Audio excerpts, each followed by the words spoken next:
Congreso, no tiene confianza en su policía, no tiene confianza en una serie de instituciones básicas que son necesarias para el funcionamiento republicano y democrático de la sociedad. Usted forma parte del Congreso. En el Congreso la gente tampoco no confía, en los legisladores ninguna duda, no confían. Yo creo que es una institución bastante desprestigiada, me animo a decir. No tengo números cercanos, pero cuando uno ve las opiniones en encuestas, uno va a ver que hay una desconfianza generalizada. Pero ustedes tienen poder de contralor de alguna manera en esa articulación entre poderes, de también ver cómo está actuando el Poder Judicial sin dejar de que ejerza, digamos, su poder de manera independiente, como deben ser en un sistema republicano cada uno de los tres poderes. ¿Y qué hacen al respecto? Poco, la verdad es que poco, porque el Consejo de la Magistratura yo comparto que no funciona.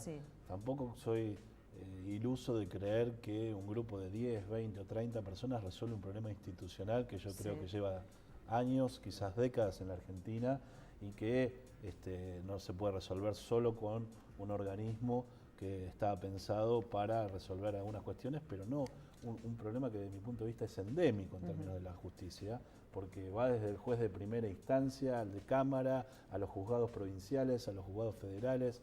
Tenemos una dificultad enorme en términos de administración de justicia. Los plazos, sin ninguna duda, son uno, pero siempre se habla de la justicia, se la ve como una mujer vendada, digamos. Se dice que la justicia es ciega, y lamentablemente en lo que se refiere a los casos más emblemáticos, la mayoría de las veces termina siendo alguien que ve y opina en función de las presiones que son ejercidas sobre ellos. El doctor Iglesias menciona la corrupción, ¿no? Está latente y presente en todos lados hay corrupción. Lo que pasa es que, bueno, a veces hablar así en forma generalizada que es corrupta la justicia sería muy atrevido de mi parte, por lo menos. Pero sí el tema de los que yo comparto, la dilación de los procesos. ¿Pero por qué va esa dilación?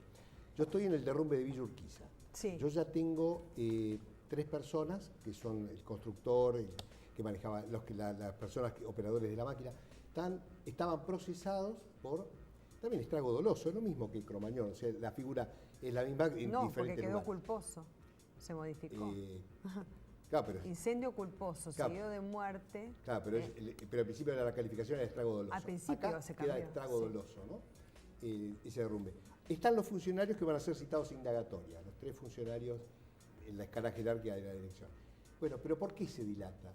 Por los recursos procesales que tienen las partes. O sea, en vez de hacer lo que sería en la provincia una investigación penal preparatoria y rápidamente ir a un juicio oral, el Código Procesal es tan vetusto, todavía no ha sido modificado, que la oralidad realmente no se siente y sigue siendo un código inquisitivo por parte de los jueces que lo hacen inquisitivo.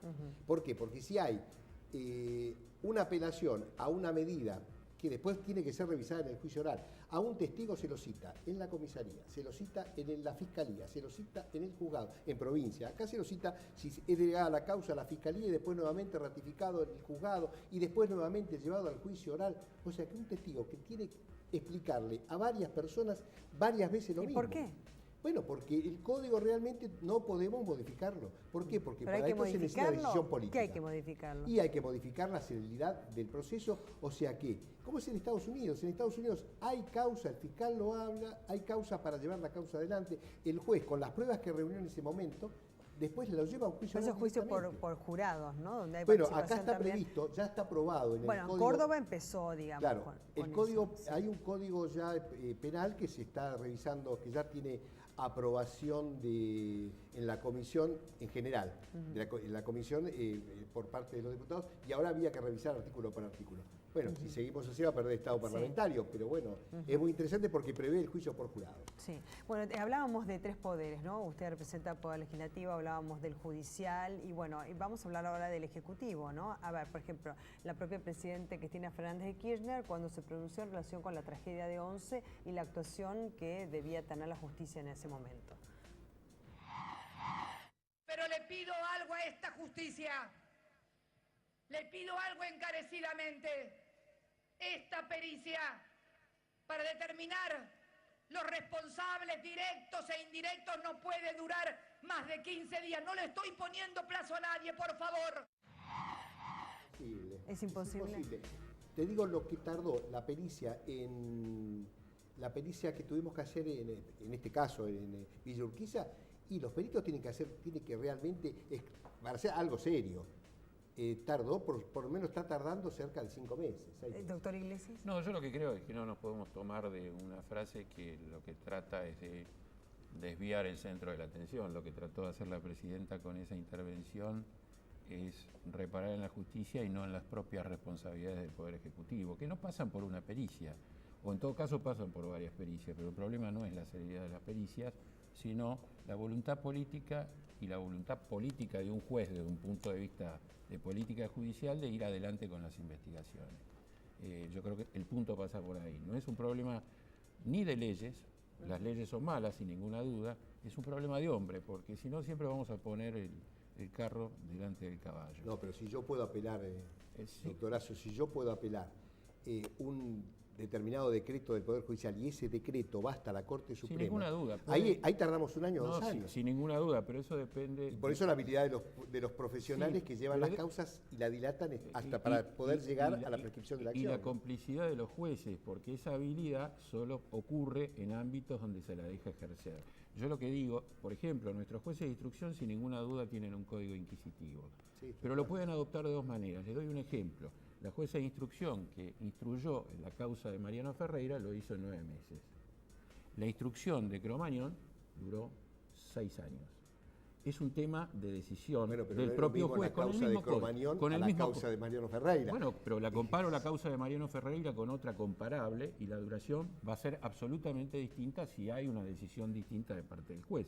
El mismo código me permite a mí no dictar una sentencia respecto de un delito de cohecho, lo puedo procesar con algunos indicios y si sigo hasta obtener casi una sentencia, obviamente nunca voy a llegar a un juicio oral. Yo creo que es un problema de gente. Me preguntabas acerca de la responsabilidad del Poder Ejecutivo y creo que tiene mucho que ver, digamos, porque nosotros vivimos en un país presidencialista donde la figura del presidente o de la presidenta de la Nación influye en casi todos los órdenes de nuestras vidas. Y la verdad que la justicia argentina se ve muy comprometida con los poderes ejecutivos y hoy no es una excepción. Y el Poder Ejecutivo argentino hoy incumple los propios fallos de la Corte Suprema y esto es un ejemplo fenomenal para el resto de la sociedad. Si el Poder Ejecutivo, la cabeza del Estado argentino, no cumple con fallos muy simples de resolver, por ejemplo, dirían la causa perfil, donde tiene que garantizar la publicidad oficial, por ejemplo, que es una pequeña cuenta para el Estado argentino y no la cumple, y podríamos mencionar muchísimas otras causas que el Estado, que la Presidencia de la Nación desoye y no da satisfacción a las resueltas por la Corte.